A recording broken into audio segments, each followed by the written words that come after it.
ಎಲ್ಲರಿಗೂ ನಮಸ್ಕಾರ. 7ನೇ ತರಗತಿಯ ಸಮಾಜ ವಿಜ್ಞಾನ ಪಾಠಕ್ಕೆ ಎಲ್ಲರಿಗೂ ಸ್ವಾಗತ. ನಾವು 7ನೇ ಕ್ಲಾಸಿನ ಸಮಾಜ ವಿಜ್ಞಾನದಲ್ಲಿ ಈಗಾಗಲೇ 3 ಅಧ್ಯಾಯಗಳನ್ನು ಪೂರ್ತಿ ಮಾಡಿದ್ದೇವೆ. ಈಗ ನಾವು 4ನೇ ಅಧ್ಯಾಯಕ್ಕೆ ಹೋಗ್ತಾ ಇದ್ದೇವೆ. 4ನೇ ಅಧ್ಯಾಯವು ನವಯುಗದತ್ತ ಭಾರತ ಎನ್ನುವಂತಹ ಅಧ್ಯಾಯ. ಅದಕ್ಕಿಂತ ಮೊದಲು ನಾವು ಈಗಾಗಲೇ ನೋಡಿದಂತಹ ಕಲಿತಂತಹ ಇದಕ್ಕಿಂತ ಮೊದಲಿನ 3ನೇ ಅಧ್ಯಾಯ ಮತ್ತು 2ನೇ ಅಧ್ಯಾಯವನ್ನು ಒಮ್ಮೆ ನೆನಪಿಸಿಕೊಳ್ಳುವ. 2ನೇ ಅಧ್ಯಾಯದಲ್ಲಿ ವಿದೇಶಿಯರು ವ್ಯಾಪಾರಕ್ಕಾಗಿ ಭಾರತಕ್ಕೆ ಬಂದರು. ಆ ವಿದೇಶಿಯರಲ್ಲಿ ಇಂಗ್ಲೀಷರು ಬಹಳ ಬಲಶಾಲಿಯಾಗಿದ್ದರು. ಅವರು ವ್ಯಾಪಾರದಲ್ಲಿ ಏಕಸ್ವಾಮ್ಯವನ್ನು ಪಡೆದರು. ಹಾಗೆಯೇ ಭಾರತದಲ್ಲಿ ಅವರು ವಸಾಹತುಗಳನ್ನು ಸ್ಥಾಪಿಸಿದರು. ಕೊನೆಗೆ ಈಸ್ಟ್ ಇಂಡಿಯಾ ಕಂಪನಿ ಎಂಬ ಹೆಸರಿನಲ್ಲಿ ಅವರು ಇಡೀ ದೇಶದ ಅಧಿಕಾರವನ್ನು, ಇಡೀ ದೇಶವನ್ನೇ ಸ್ವಾಧೀನಪಡಿಸಿಕೊಂಡರು. ಅವರು ಅಂದರೆ ಈಸ್ಟ್ ಇಂಡಿಯಾ ಕಂಪನಿಯು ಇಡೀ ದೇಶದ ಆಡಳಿತವನ್ನು ಕೈಗೆತ್ತಿಕೊಂಡಿತು. ಅವರು ಇಲ್ಲಿ ಆಡಳಿತವನ್ನು ಆರಂಭಿಸಿದ್ದು ಇಲ್ಲಿಯ ಜನತೆಗೆ ಒಂದು ಉತ್ತಮ ಆಡಳಿತ ಕೊಡುವ ಉದ್ದೇಶದಿಂದ ಅಲ್ಲ, ಬದಲಾಗಿ ಇಲ್ಲಿಯ ಜನರನ್ನು ಶೋಷಣೆ ಮಾಡಿ, ದಬ್ಬಾಳಿಕೆ ಮಾಡಿ, ಇಲ್ಲಿನ ಸಂಪತ್ತನ್ನು ಅವರ ದೇಶಕ್ಕೆ ಕೊಂಡು ಹೋಗಲಿಕ್ಕೆ ಬೇಕಾಗಿ ಇಲ್ಲಿನ ಆಡಳಿತವನ್ನು ಕೈಗೆತ್ತಿಕೊಂಡದ್ದು. ಅದರ ಫಲವಾಗಿ ಅವರು ಭಾರತದ ವಿವಿಧ ಜನವಿಭಾಗಗಳನ್ನು ವಿವಿಧ ರೀತಿಯಲ್ಲಿ ಶೋಷಣೆ ಮಾಡಿದರು, ದಬ್ಬಾಳಿಕೆಗೆ ಒಳಪಡಿಸಿದರು. ನಾವು ನೋಡಿದ್ದೇವೆ ಅವರ ದಬ್ಬಾಳಿಕೆಗೆ ಒಳಪಟ್ಟಂತಹ ಜನವಿಭಾಗಗಳು ಯಾವುದೆಲ್ಲ ಅಂತ. ಕೃಷಿಕರು, ಆಮೇಲೆ ಮೂಲ ನಿವಾಸಿಗಳು, ನೇಯ್ಗೆದಾರರು, ಹೀಗೆ ನಾನಾ ವಿಭಾಗದ ಜನರು ಇಂಗ್ಲೀಷರ ದಬ್ಬಾಳಿಕೆಗೆ ಒಳಪಟ್ಟರು.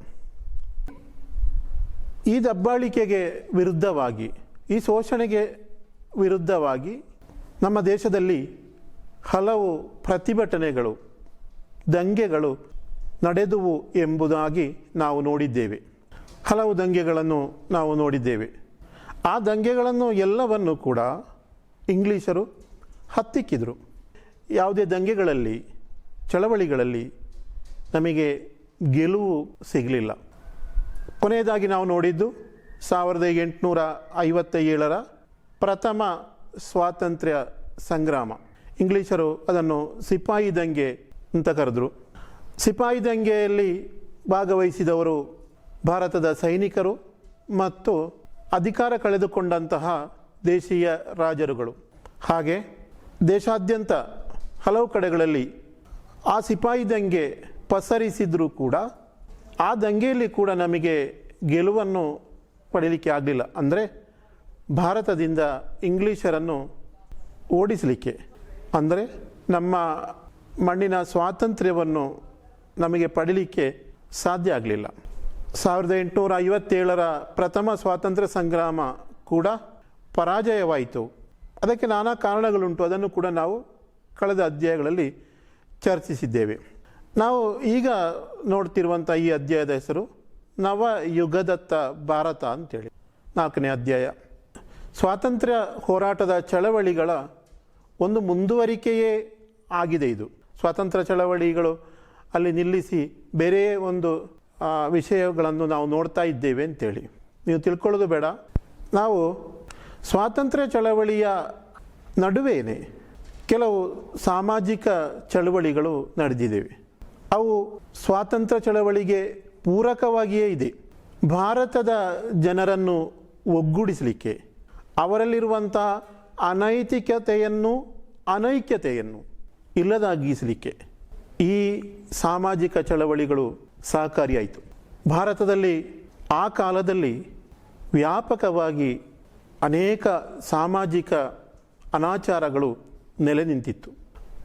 ಈ ಅಧ್ಯಾಯದಲ್ಲಿ ನಾವು ಆ ಸಾಮಾಜಿಕ ಅನಾಚಾರಗಳು ಯಾವುವು, ಆ ಸಾಮಾಜಿಕ ಅನಾಚಾರಗಳಿಗೆ ವಿರೋಧವಾಗಿ ಹೋರಾಟ ಕೈಗೊಂಡಂತಹ ಸಮಾಜ ಸುಧಾರಕರು ಯಾರು, ಅವರ ಚಟುವಟಿಕೆಗಳು ಏನೆಲ್ಲ, ಆ ಸಾಮಾಜಿಕ ಪಿಡುಗುಗಳನ್ನು ಹೋಗಲಾಡಿಸಲಿಕ್ಕೆ ಬೇಕಾಗಿ, ಜನರನ್ನು ಒಗ್ಗಟ್ಟು ಮಾಡಲಿಕ್ಕೆ ಬೇಕಾಗಿ ಅವರು ಸ್ಥಾಪಿಸಿದ ಸಂಘ ಸಂಸ್ಥೆಗಳು ಯಾವುವು ಎಂಬುದನ್ನೆಲ್ಲ ನಾವು ನೋಡಲಿಕ್ಕಿದ್ದೇವೆ. ಮತ್ತೊಮ್ಮೆ ಹೇಳ್ತಾ ಇದ್ದೇನೆ, ಇದು ಸ್ವಾತಂತ್ರ್ಯ ಸಂಗ್ರಾಮದ ಚಳವಳಿಗಿಂತ ಭಿನ್ನವಾಗಿ ನಿಲ್ಲುವಂಥದ್ದಲ್ಲ. ಸ್ವಾತಂತ್ರ್ಯ ಚಳವಳಿಯ ಜೊತೆಗೇನೆ ನಡೆದಂತಹ ಒಂದು ಪ್ರಕ್ರಿಯೆ. ಆದ ಕಾರಣ ನಾವು ಇದೇ ಅಧ್ಯಾಯದಲ್ಲಿ, ಕಳೆದ ಅಧ್ಯಾಯದಲ್ಲಿ ನಾವು 1857ರ ಪ್ರಥಮ ಸ್ವಾತಂತ್ರ್ಯ ಸಂಗ್ರಾಮದ ಪರಾಜಯ ಮತ್ತು ನಮ್ಮ ದೇಶದ ಆಡಳಿತವನ್ನು ಇಂಗ್ಲೆಂಡಿನ ರಾಣಿಯು ವಹಿಸಿಕೊಂಡದ್ದನ್ನು ಅಲ್ಲಿ ನಿಲ್ಲಿಸಿದ್ದೇವೆ. ಅಲ್ಲಿಂದ ಮುಂದುವರಿಕೆ ಇದೇ ಅಧ್ಯಾಯದಲ್ಲಿ ನಾವು ಮಾಡಲಿಕ್ಕಿದ್ದೇವೆ. ಅದರ ಎಡೆಗೆ ನಡೆದಂತಹ, ಅಂದರೆ 18ನೇ ಶತಮಾನದ ಕೊನೆಯಲ್ಲಿ ಮತ್ತು 19ನೇ ಶತಮಾನದ ಆರಂಭದಲ್ಲಿ, 19ನೇ ಶತಮಾನದ ಕೊನೆಯವರೆಗೆ ಭಾರತದಲ್ಲಿ ನಡೆದಂತಹ ಸಾಮಾಜಿಕ ಚಳುವಳಿಗಳು, ಅದರ ಬಗ್ಗೆ ನಾವು ಈ ಅಧ್ಯಾಯದಲ್ಲಿ ನೋಡಲಿಕ್ಕಿದ್ದೇವೆ. ನಿಮ್ಮ ಕೈಯಲ್ಲೆಲ್ಲರಲ್ಲಿ ಪಾಠ ಪುಸ್ತಕ ಇರ್ಬೋದು ಅಂತ ತೋರ್ತದೆ. ಒಮ್ಮೆ ನಿಮ್ಮ ಪಾಠ ಪುಸ್ತಕದ 36ನೇ ಪುಟ, ಅಂದರೆ ನಮ್ಮ ಹೊಸ ಪಾಠದ ಹೊಸ ಅಧ್ಯಾಯದ ಮೊದಲ ಪುಟ 36ನೇ ಪುಟ ಒಮ್ಮೆ ತೆಗೀರಿ. ಅಲ್ಲಿ ಒಂದು ಬರಹ ಕೊಟ್ಟಿದ್ದಾರೆ, ಒಂದು ಸಣ್ಣ ಟಿಪ್ಪಣಿ ಇದೆ, ಅದನ್ನು ಒಮ್ಮೆ ಓದಿಕೊಳ್ಳಿ. ಓದಿದ್ದೀರಾ? ಕೆಲವರ ಪುಸ್ತಕದಲ್ಲಿ ಅದು ವ್ಯಕ್ತವಾಗಿ ಇರಲಿಕ್ಕಿಲ್ಲ ತೋರ್ತದೆ, ಅಂದರೆ ಸ್ವಲ್ಪ ಮಸುಕಾಗಿ ಕಾಣ್ತದೆ. ನಾನು ಆ ಪುಟವನ್ನೊಮ್ಮೆ ಓದ್ತೇನೆ, ಇಲ್ಲಿ ಗಮನಿಸಿ ನೀವು. ಕ್ರಿಸ್ತಶಕ 1612ರಿಂದ 16ರ ಕಾಲಘಟ್ಟ. ಸೂರತ್ತಿನ ಒಂದು ದಿನ ಬನಿಯ ವರ್ಗದವರೊಬ್ಬರು ಮರಣ ಹೊಂದಿದರು. ಮೃತ ಶರೀರವನ್ನು ದಹನ ಮಾಡಲು ದೂರದಲ್ಲಿರುವ ಒಂದು ಸ್ಮಶಾನಕ್ಕೆ ಕೊಂಡು ಹೋದರು. ಚಟ್ಟವನ್ನು 100 ಜನರು ಹಿಂಬಾಲಿಸಿದರು. ಮರಣ ಹೊಂದಿದ ವ್ಯಕ್ತಿಯ ಹೆಂಡತಿಯು ಹೊಸ ಬಟ್ಟೆ ಬರೆಗಳನ್ನು ಆಭರಣಗಳನ್ನು ಧರಿಸಿ ಆ ಗುಂಪಿನೊಂದಿಗಿದ್ದಳು. ವಿವಾಹ ಮಂಟಪಕ್ಕೆ ಕರೆದುಕೊಂಡು ಹೋಗುವ ರೀತಿಯಲ್ಲಿ ಬಂಧುಗಳು ಹಾಗೂ ಸಖಿಯರು ಅವಳನ್ನು ಕರೆದುಕೊಂಡು ಹೋಗುತ್ತಿದ್ದರು. ಶವವನ್ನು ಚಿತೆಯಲ್ಲಿ ಇಟ್ಟರು. 3 ಸಲ ಪ್ರದಕ್ಷಿಣೆ ಬಂದು ಅವಳು ಚಿತೆಯ ಮೇಲೆ ಹತ್ತಿ ಕುಳಿತಳು. ನಂತರ ಗಂಡನ ತಲೆಯನ್ನು ಎತ್ತಿ ಮಡಿಲಲ್ಲಿ ಇಟ್ಟಳು. ಗಂಡನೊಂದಿಗೆ ಅವಳು ವಾಸಿಸಲು ಹೋಗುತ್ತಿರುವಳೆಂದು ಅಂದಿನ ನಂಬಿಕೆಯಾಗಿತ್ತು. ಒಣಗಿದ ಸೌದೆಗಳು, ತುಪ್ಪ ಮತ್ತು ಎಣ್ಣೆ ಅವಳ ಸುತ್ತಲೂ ತುಂಬಿದ್ದವು. ಸುಗಂಧ ದ್ರವ್ಯಗಳನ್ನು ಅವಳ ಮೇಲೆ ಚಿಮುಕಿಸಿದರು. ಚಿತೆಗೆ ಬೆಂಕಿ ಕೊಟ್ಟರು. ಇನ್ನು 10 ವರ್ಷ ದಾಟಿದ ಅವಳು ಈವರೆಗೆ ಗಂಡನೊಂದಿಗೆ ವಾಸವಾಗಿರಲಿಲ್ಲ. ಆದರೂ ಹೆಂಡತಿ ಎಂಬ ನೆಲೆಯಲ್ಲಿ ಅವಳು ಚಿತೆಯಲ್ಲಿ ಸುಟ್ಟು ಹೋದಳು. ಇದು ಆ ಅಧ್ಯಾಯದ ಆರಂಭದಲ್ಲಿ ಇರುವಂತಹ ಒಂದು ಸಣ್ಣ ಟಿಪ್ಪಣಿ ಅಥವಾ ಒಂದು ವಿವರಣೆ. ಯಾವುದರ ಬಗ್ಗೆ ಹೇಳ್ತಾರೆ ಅಲ್ಲಿ? ಆ ಕಾಲದಲ್ಲಿ ನೆಲೆ ನಿಂತಿದ್ದಂತಹ ಒಂದು ಸಾಮಾಜಿಕ ಪಿಡುಗಿನ ಬಗ್ಗೆ ಅಲ್ಲಿ ಹೇಳ್ತಾರೆ. ಏನದು? ಸತಿ ಸಹಗಮನ ಪದ್ಧತಿ. ಸತಿ ಸಹಗಮನ ಪದ್ಧತಿ ಅದೊಂದು, ಅಲ್ಲಿ ಒಂದು ಘಟನೆಯನ್ನು ವಿವರಿಸ್ತಾರೆ. ಆ ಸತಿ ಸಹಗಮನ ಪದ್ಧತಿ ಅಂದರೆ ಏನು ಎಂಬುದು ನಮಗೆ ಆ ವಿವರಣೆಯಿಂದ ಗೊತ್ತಾಗ್ತದೆ. ಹೆಣ್ಣು ಮತ್ತು ಗಂಡು ದಂಪತಿಗಳಾಗಿದ್ದು ಗಂಡ ತೀರಿಕೊಂಡ್ರೆ ಗಂಡನನ್ನು ಶವ ಸಂಸ್ಕಾರ ಅಂದರೆ ಚಿತೆಯಲ್ಲಿ ಇಟ್ಟು ಉರಿಸುವ ಹೊತ್ತಿಗೆ ಹೆಂಡತಿಯು ಕೂಡ ಆ ಚಿತೆಗೆ ಹಾರಿ ಪ್ರಾಣತ್ಯಾಗ ಮಾಡಬೇಕಾಗಿತ್ತು. ಒಂದು ವೇಳೆ ಈ ಹೆಂಗಸು ಇದಕ್ಕೆ ಒಪ್ಪದೇ ಇದ್ದರೆ ಅವಳನ್ನು ಒತ್ತಾಯಪೂರ್ವಕವಾಗಿ ಕರೆದು ತಂದು ಅವಳನ್ನು ಕಟ್ಟಿ ಹಾಕಿ ಕೂಡ ಈ ಚಿತೆಯ ಮೇಲೆ ಎತ್ತಿ ಬಿಸಾಕುವಂತಹ ಅಮಾನವೀಯ, ಅತ್ಯಂತ ಕ್ರೂರವಾದಂತಹ ಒಂದು ಅನಾಚಾರ, ಒಂದು ಪದ್ಧತಿಯಾಗಿತ್ತು ಸತಿ ಸಹಗಮನ ಪದ್ಧತಿ. ಗಂಡ ಹೆಂಡತಿ ಜೊತೆಗೆ ವಾಸಿಸುವಾಗ ಗಂಡನಾದವನು ತೀರಿಕೊಂಡ್ರೆ ಅಥವಾ ಮರಣ ಹೊಂದಿದರೆ ಗಂಡನ ಜೊತೆಯಲ್ಲಿ ಹೆಂಡತಿ ಕೂಡ ಪ್ರಾಣ ತ್ಯಾಗ ಮಾಡಬೇಕು, ಅಥವಾ ಹೆಂಡತಿ ಕೂಡ ಗಂಡನ ಜೊತೆಯಲ್ಲಿ ಪ್ರಾಣವನ್ನು ಕಳೆದುಕೊಳ್ಳಬೇಕು ಎನ್ನುವಂತಹ ಅತಿ ಪೈಶಾಚಿಕವಾದಂತಹ ಒಂದು ಪದ್ಧತಿಯಾಗಿತ್ತು ಅದು. ಇದು ಸತಿ ಸಹಗಮನ ಪದ್ಧತಿ ಒಂದು. ಇದು ಮಾತ್ರವಲ್ಲದೆ ಈ 19ನೇ ಶತಮಾನಕ್ಕಿಂತ ಮೊದಲು ಅನೇಕ ಸಾಮಾಜಿಕ ಪಿಡುಗುಗಳು ಮತ್ತು ಅನಾಚಾರಗಳು ಭಾರತದಲ್ಲಿ ನೆಲೆ ನಿಂತಿತ್ತು. ಈ ಸಾಮಾಜಿಕ ಅನಾಚಾರಗಳಿಗೆ ಸಂಬಂಧಪಟ್ಟಂಥ ಒಂದು ಸಣ್ಣ ವಿಡಿಯೋ ಇದೆ, ಅದನ್ನು ನೋಡಿ. 19ನೇ ಶತಮಾನದ ಆರಂಭದ ತನಕ ಭಾರತದಲ್ಲಿ ನೆಲೆ ನಿಂತಿದ್ದ ಕೆಲವು ಸಾಮಾಜಿಕ ಅನಾಚಾರಗಳು: ಬಾಲ್ಯ ವಿವಾಹ, ಸಣ್ಣ ಪ್ರಾಯದ ಮಕ್ಕಳಿಗೆ ವಿವಾಹ ಮಾಡಿ ಅವರನ್ನು ದಾಂಪತ್ಯಕ್ಕೆ ಒತ್ತಾಯಪೂರ್ವಕ ದೂಡುವುದು, ಸತಿ ಸಹಗಮನ ಪದ್ಧತಿ, ಗಂಡನು ಮರಣ ಹೊಂದಿದರೆ ಮಡದಿಯಾದವಳು ಕೂಡ ಗಂಡನ ಚಿತೆಗೆ ಹಾರಿ ಪ್ರಾಣ ಬಿಡುವುದು. ಒಂದು ವೇಳೆ ಅವಳು ಒಪ್ಪದಿದ್ದರೆ ಅವಳನ್ನು ಬಲವಂತವಾಗಿ ಕಟ್ಟಿಹಾಕಿ ಉರಿಯುವ ಚಿತೆಗೆ ಎತ್ತಿ ಹಾಕುವುದು. ನರಬಲಿ, ತಮ್ಮ ಇಷ್ಟ ದೇವತೆಗಳನ್ನು ಸಂತೃಪ್ತಿಪಡಿಸಲು ಮಾನವನನ್ನು ಜೀವಂತ ಬಲಿ ಕೊಡುವುದು. ಹಾಗೆಯೇ ಹೆಣ್ಣು ಶಿಶುಗಳ ಹತ್ಯೆ.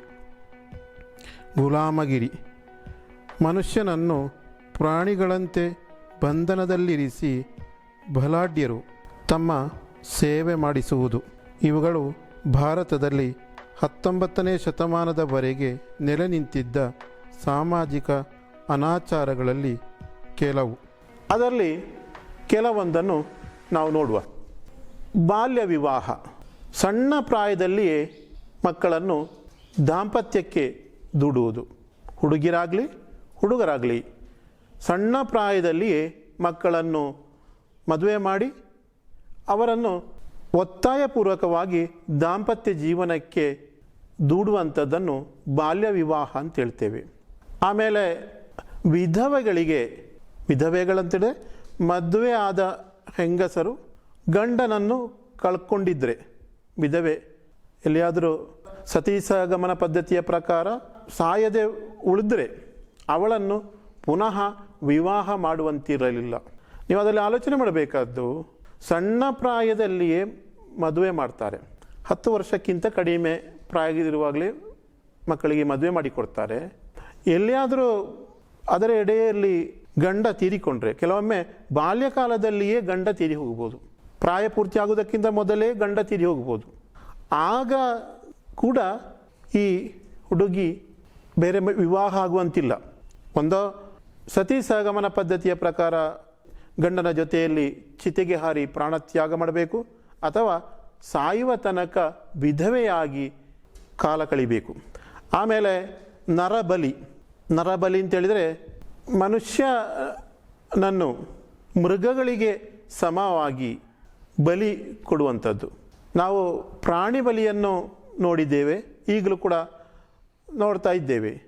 ಕೋಳಿ, ಆಡು, ಹಂದಿ ಇತ್ಯಾದಿಗಳನ್ನು ಈಗಲೂ ಕೂಡ ಧಾರ್ಮಿಕ ಆಚರಣೆಯ ಭಾಗವಾಗಿ ಬಲಿ ಕೊಡುವುದನ್ನು ನಾವು ನೋಡಿದ್ದೇವೆ, ಈಗಲೂ ಕೂಡ ಉಂಟದು.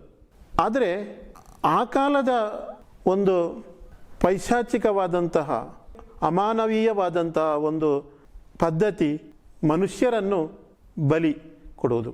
ಅದರ ಜೊತೆಗೆ ಹೆಣ್ಣು ಶಿಶುಗಳ ಹತ್ಯೆ, ಅದಕ್ಕೆಲ್ಲ ಯಾರೂ ಕೂಡ ಅದನ್ನು ಕೇಳುವಂತಿರಲಿಲ್ಲ ಅಥವಾ ಅದನ್ನು ಯಾರು ಕೂಡ ಇರಲಿಲ್ಲ. ಆಮೇಲೆ ಜಾತೀಯತೆಯ ಬಗ್ಗೆ ನಾವು ಮುಂದೆ ವಿವರವಾಗಿ ಕಲೀಲಿಕ್ಕೆ ಇದೆ. ಗುಲಾಮಗಿರಿ ಅಂತೇಳಿದರೆ ಒಂದು ನಿರ್ದಿಷ್ಟ ಆದಿವಾಸಿಗಳನ್ನು ಅಥವಾ ಬುಡಕಟ್ಟು ಸಮುದಾಯದವರ ಮನುಷ್ಯರನ್ನು ಕಟ್ಟಿ ಹಾಕಿ ಬಂಧನದಲ್ಲಿ ಇರಿಸಿ ಬಲಾಢ್ಯರಾದವರು, ಸಮಾಜದಲ್ಲಿ ಉನ್ನತ ಸ್ಥಾನ ಇರುವವರು, ಸಂಪನ್ನ ವರ್ಗದವರು ಅವರನ್ನು ಪ್ರಾಣಿಗಳಂತೆ ದುಡಿಸುವುದು. ಅವರ ಜಮೀನಿನಲ್ಲಿ ಅಥವಾ ಮನೆಗಳ ಒಳಗೆ ಅವರನ್ನು ಕಟ್ಟಿ ಹಾಕಿ ದುಡಿಸುವಂಥದ್ದು, ಅದಕ್ಕೆ ಗುಲಾಮಗಿರಿತನ ಅಂತ ಹೇಳ್ತೇವೆ. ಆಮೇಲೆ ಶಿಕ್ಷಣ ನಿಷೇಧ, ಮಹಿಳೆಯರಿಗೆ, ಕೆಲವು ಕೆಳಗಿನ ಜಾತಿಯವರಿಗೆ ಅಥವಾ ದಲಿತರಿಗೆ, ಕೀಳು ಜಾತಿಯವರು ಅಂತ ಕರೀತಾ ಇದ್ದರು, ಅವರಿಗೆ ಶಿಕ್ಷಣ ಪಡೆಯುವಂತಿಲ್ಲ. ಸ್ತ್ರೀಯರಿಗೆ ಶಿಕ್ಷಣ ಯಾವತ್ತೂ ನಿಷೇಧಿಸಲ್ಪಟ್ಟಿತು. ಆಮೇಲೆ ನಾವು ಈಗ ನೋಡಿದಂತಹ ಸತೀಸಗಮನ ಪದ್ಧತಿ, ಆಮೇಲೆ ಅಸ್ಪೃಶ್ಯತೆ ಬಗ್ಗೆ ಕೂಡ ನಿಮಗೆ ಮುಂದಿನ ತರಗತಿಯಲ್ಲಿ ಕಲಿಕುಂಟು. ಅದಕ್ಕೆ ಇದೆಲ್ಲ ಆ ಕಾಲದಲ್ಲಿ ನೆಲೆಗೊಂಡಿದ್ದಂತಹ ಸಾಮಾಜಿಕ ಪಿಡುಗುಗಳು. 19ನೇ ಶತಮಾನದಲ್ಲಿ ಈ ಎಲ್ಲ ಸಾಮಾಜಿಕ ಪಿಡುಗುಗಳ ಬಗ್ಗೆ ಅಥವಾ ಈ ಅನಾಚಾರಗಳ ಬಗ್ಗೆ ಚಿಂತನೆ ಉಂಟಾಯಿತು. ಸಮಾಜದ ಸರಿ ತಪ್ಪುಗಳ ಬಗ್ಗೆ ಅವರು ಆಲೋಚನೆ ಮಾಡಲಿಕ್ಕೆ ಆರಂಭಿಸಿದರು. ಅದೇ ರೀತಿ ಇಂಗ್ಲಿಷ್ ಶಿಕ್ಷಣದ ಫಲವಾಗಿ ಜನರಲ್ಲಿ ಸಾಮಾಜಿಕ ಪ್ರಜ್ಞೆ ಉಂಟಾಯಿತು. ಮೂಢನಂಬಿಕೆಗಳ ವಿರೋಧ, ಅನಾಚಾರಗಳ ವಿರೋಧ, ಮನುಷ್ಯ ಸ್ವಾತಂತ್ರ್ಯದ ಬಗ್ಗೆ ಚಿಂತನೆ, ಮಹಿಳಾ ಸ್ವಾತಂತ್ರ್ಯದ ಬಗ್ಗೆ ಅವರಲ್ಲಿ ಪ್ರಜ್ಞೆ ಉಂಟಾಯಿತು. ಶಿಕ್ಷಣವು ಎಲ್ಲ ಕಡೆಗೆ ವ್ಯಾಪಿಸಿತು. ಅದೇ ರೀತಿ ಭಾರತೀಯ ಸಂಸ್ಕೃತಿಯ ಬಗ್ಗೆ ಸರಿಯಾದ ತಿಳುವಳಿಕೆ ಉಂಟಾಯಿತು. ಇದೆಲ್ಲ ಈ ಸಾಮಾಜಿಕ ಬದಲಾವಣೆಯ ಲಕ್ಷಣಗಳು. ಆದ ಕಾರಣ ಈ ಸಾಮಾಜಿಕ ಬದಲಾವಣೆ ಆಗಲಿಕ್ಕೆ ನೇತೃತ್ವ ನೀಡಿದಂತಹ ವ್ಯಕ್ತಿಗಳು ಯಾರು, ಅವರ ಚಳುವಳಿಗಳು ಏನೆಲ್ಲ, ಅವರ ಕಾರ್ಯಕ್ರಮಗಳು ಏನೆಲ್ಲ ಆಗಿತ್ತು, ಅವರು ಸ್ಥಾಪನೆ ಮಾಡಿದಂತಹ ಸಂಘ ಸಂಸ್ಥೆಗಳು ಯಾವುದೆಲ್ಲ ಎಂಬುದನ್ನು ನಾವು ಇನ್ನು ಮುಂದೆ ನೋಡಲಿಕ್ಕಿದ್ದೇವೆ. ರಾಜಾರಾಮ್ ಮೋಹನ್ ರಾಯ್, ಮಹಾಕವಿ ಟಾಗೋರರ ಅಭಿಪ್ರಾಯದಲ್ಲಿ ಭಾರತದಲ್ಲಿ ಆಧುನಿಕ ಯುಗಕ್ಕೆ ನಾಂದಿ ಹಾಡಿದವರು ರಾಜಾರಾಮ್ ಮೋಹನ್ ರಾಯ್. ಬಂಗಾಳದಲ್ಲಿ ಜನಿಸಿದ್ದ ಅವರು ತನ್ನ ಜೀವನ ಪೂರ್ತಿ ಸಮಾಜದ ಸಾಮಾಜಿಕ ರಾಜಕೀಯ ಬದಲಾವಣೆಗಾಗಿ ಮುಡಿಪಾಗಿಟ್ಟಂತಹ ಮಹಾನ್ ವ್ಯಕ್ತಿಯಾಗಿದ್ದರು. ಸುಮಾರು 8 ಭಾಷೆಗಳಲ್ಲಿ ಪ್ರಾವೀಣ್ಯವನ್ನು ಹೊಂದಿದ್ದ ಅವರಿಗೆ ಧಾರ್ಮಿಕ ಗ್ರಂಥಗಳ ಬಗ್ಗೆಯೂ ಅಪಾರ ಜ್ಞಾನವಿತ್ತು. ಸತಿ, ಬಹು ದೇವತಾರಾಧನೆ, ವಿಗ್ರಹಾರಾಧನೆ, ಜಾತಿ ವ್ಯವಸ್ಥೆ, ಪ್ರಾಣಿ ಬಲಿ ಮೊದಲಾದವುಗಳಿಗೆ ಎದುರಾಗಿ ಪ್ರಬಲವಾದ ಪ್ರಚಾರವನ್ನು ಕೈಗೊಂಡರು. ಭಾರತೀಯ ಸಮಾಜವನ್ನು ಕಾಲೋಚಿತವಾಗಿ ಬದಲಾಯಿಸಲು ಅವರು ಕಠಿಣ ಪ್ರಯತ್ನ ಮಾಡಿದರು.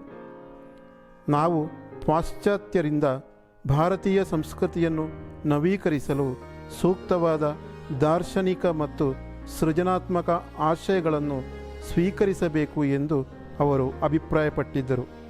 ಅವರು ವಿಧವಾ ವಿವಾಹವನ್ನು ಪ್ರೋತ್ಸಾಹಿಸಿದ್ದರು. ಸ್ತ್ರೀಯರ ಹಕ್ಕುಗಳಿಗಾಗಿಯೂ ಅವರು ಧ್ವನಿ ಎತ್ತಿದರು. ಸ್ತ್ರೀಯರಿಗೂ ಪುರುಷರಿಗೆ ಸಮಾನವಾದ ಸೊತ್ತಿನ ಹಕ್ಕು ಮತ್ತು ಉತ್ತರಾಧಿಕಾರದ ಹಕ್ಕು ಸಿಗಬೇಕೆಂದು ಅವರು ವಾದಿಸಿದರು. ಆಧುನಿಕ ಭಾರತದಲ್ಲಿ ರಾಜಾರಾಮ್ ಮೋಹನ್ ರಾಯ್ ಅವರೇ ಪತ್ರಿಕೆಗಳ ಪ್ರಚಾರವನ್ನು ಆರಂಭಿಸಿದರು. ಸಂಪದ್ ಕೌಮದಿ ಎಂಬುದು ಅವರು ಆರಂಭಿಸಿದ ಒಂದು ಪತ್ರಿಕೆಯಾಗಿದೆ. ಬ್ರಹ್ಮ ಸಮಾಜ ಎಂಬಂಥ ಸಂಘಟನೆಯನ್ನು ಅವರು ಆರಂಭಿಸಿದರು.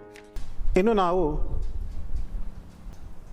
ಈ ಸಾಮಾಜಿಕ ಅನಾಚಾರಗಳಿಗೆ ವಿರುದ್ಧವಾಗಿ ಹೋರಾಟ ಮಾಡಿದಂತಹ ನಾಯಕರನ್ನು ಅದೇ ರೀತಿ ಅವರ ಹೋರಾಟಗಳನ್ನು, ಈ ಚಳವಳಿಗೆ ನೇತೃತ್ವ ವಹಿಸಿದಂತಹ ಸಮಾಜ ಸುಧಾರಕರು ಸ್ಥಾಪಿಸಿದಂಥ ಕೆಲವು ಸಂಘ ಸಂಸ್ಥೆಗಳನ್ನು ನಾವು ನೋಡಲಿಕ್ಕಿದ್ದೇವೆ. ಅದರಲ್ಲಿ ಒಂದು ರಾಜಾರಾಮ್ ಮೋಹನ್ ರಾಯ್. ರಾಜಾರಾಮ್ ಮೋಹನ್ ರಾಯ್ ಅವರನ್ನು ಆಧುನಿಕ ಭಾರತದ ನಿರ್ಮಾತೃ ಎಂದು ನಾವು ಕರೆಯುತ್ತೇವೆ. 1772ರಲ್ಲಿ ಬಂಗಾಳದ ಒಂದು ಹಳ್ಳಿಯಲ್ಲಿ ಅವರು ಜನಿಸುತ್ತಾರೆ. ಅವರ ಹೆತ್ತವರು ಒಂದು ಸಂಪ್ರದಾಯಸ್ಥ ಬ್ರಾಹ್ಮಣ ಕುಟುಂಬದಲ್ಲಿ ಶ್ರೀ ರಾಜಾರಾಮ್ ಮೋಹನ್ ರಾಯ್ ಅವರು ಜನಿಸ್ತಾರೆ. ಅವರು ಚಿಕ್ಕಂದಿನಿಂದಲೇ ಈ ನಮ್ಮ ದೇಶದಲ್ಲಿ, ನಮ್ಮ ಸಮಾಜದಲ್ಲಿ ಅಡಗಿರುವಂತಹ ಸಾಮಾಜಿಕ ಪಿಡುಗುಗಳು, ಅಂಧವಿಶ್ವಾಸ, ಮೂಢನಂಬಿಕೆ ಇತ್ಯಾದಿಗಳನ್ನು ಎದುರಿಸ್ತಾರೆ.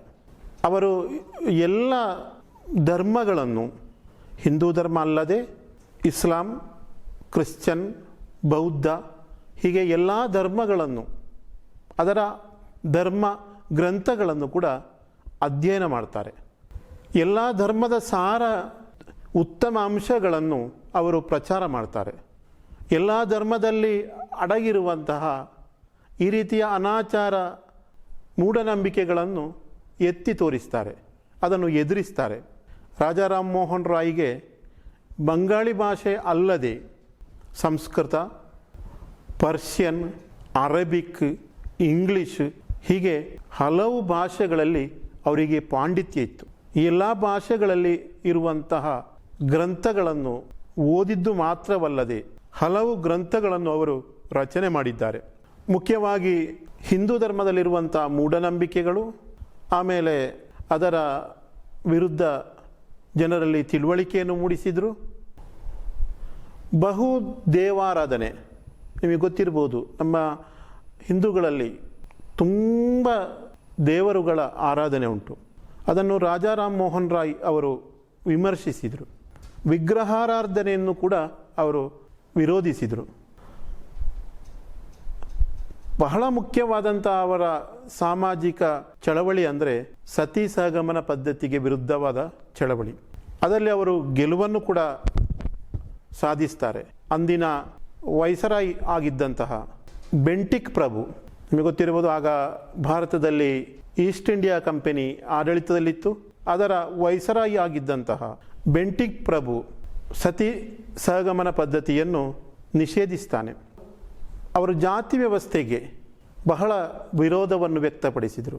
ಜಾತಿಯ ಹೆಸರಿನಲ್ಲಿ ನಮ್ಮಲ್ಲಿರುವಂಥ ಅನೈಕ್ಯತೆ ಅದು ನಮ್ಮ ಒಗ್ಗಟ್ಟಿಗೆ ಕಾರಣವಾಗ್ತದೆ.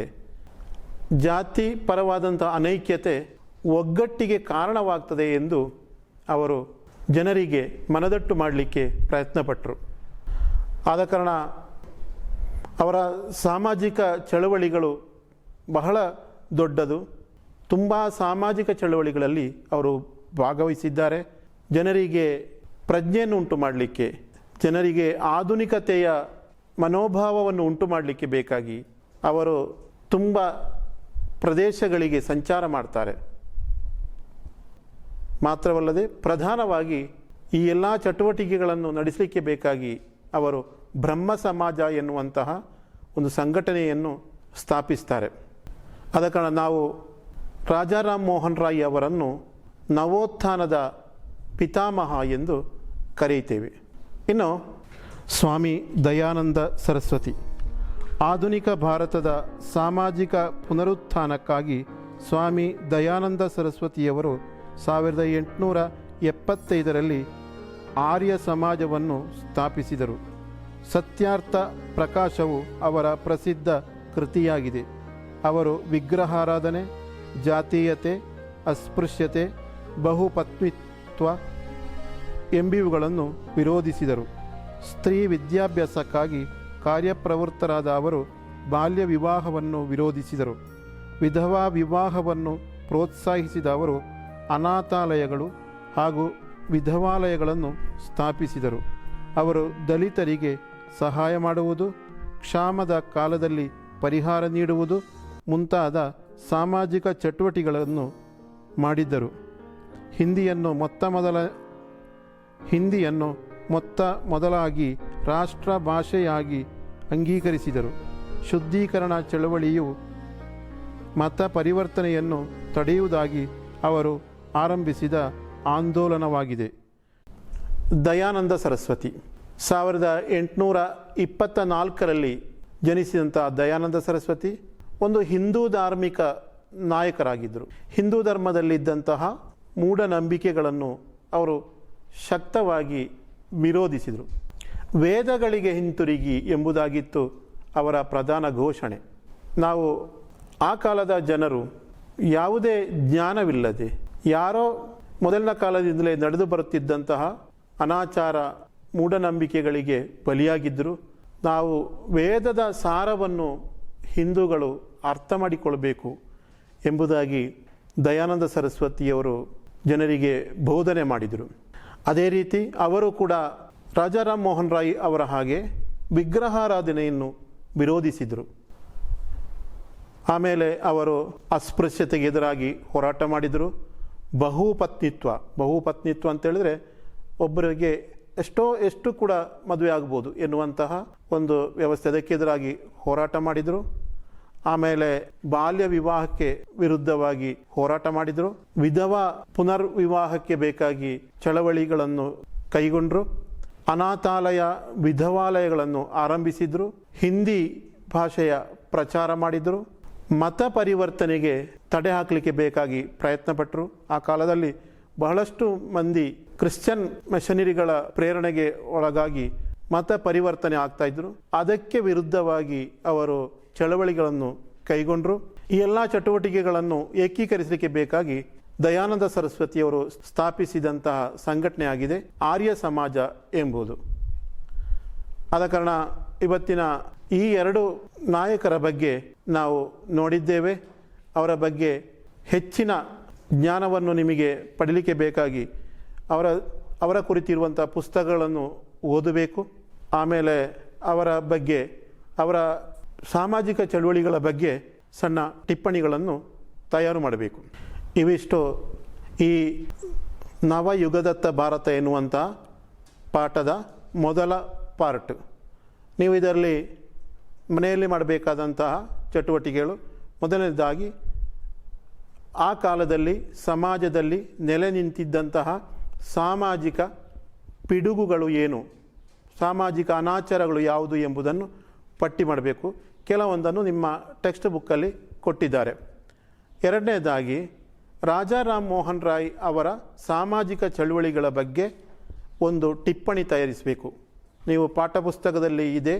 ಅದೇ ರೀತಿ ಈಗ ಪಾಠವನ್ನು ಕೇಳಿದಾಗ ನಿಮಗೆ ದೊರೆತಂತಹ ಅನುಭವಗಳು, ವಿವರಗಳು, ಆಮೇಲೆ ಪಾಠಪುಸ್ತಕದಲ್ಲಿರುವಂಥದ್ದು, ಆಮೇಲೆ ನಿಮಗೆ ಬೇರೆ ಯಾವುದಾದ್ರೂ ಮೂಲಗಳಲ್ಲಿ ಬೇರೆ ಪುಸ್ತಕಗಳಲ್ಲಿರುವಂತಹ ಅನುಭವಗಳನ್ನೆಲ್ಲ ಕ್ರೋಢೀಕರಿಸಿ ಒಂದು ಪುಟದಷ್ಟು ಒಂದು ಟಿಪ್ಪಣಿಯನ್ನು ತಯಾರಿಸಬೇಕು. ರಾಜಾರಾಮ್ ಮೋಹನ್ ರಾಯ್ ಮತ್ತು ಸ್ವಾಮಿ ದಯಾನಂದ ಸರಸ್ವತಿ ಇವರ ಸಣ್ಣ ಟಿಪ್ಪಣಿಗಳನ್ನು ತಯಾರಿಸಬೇಕು. ಇಷ್ಟು ಮಾಡಿ ಇದನ್ನು ನಿಮ್ಮ ಅಧ್ಯಾಪಕರಿಗೆ ಕಳುಹಿಸಿಕೊಡಿ. ಇಲ್ಲಿಗೆ ಇಂದಿನ ಪಾಠವನ್ನು ನಿಲ್ಲಿಸ್ತೇನೆ. ಎಲ್ಲರಿಗೂ ನಮಸ್ಕಾರ.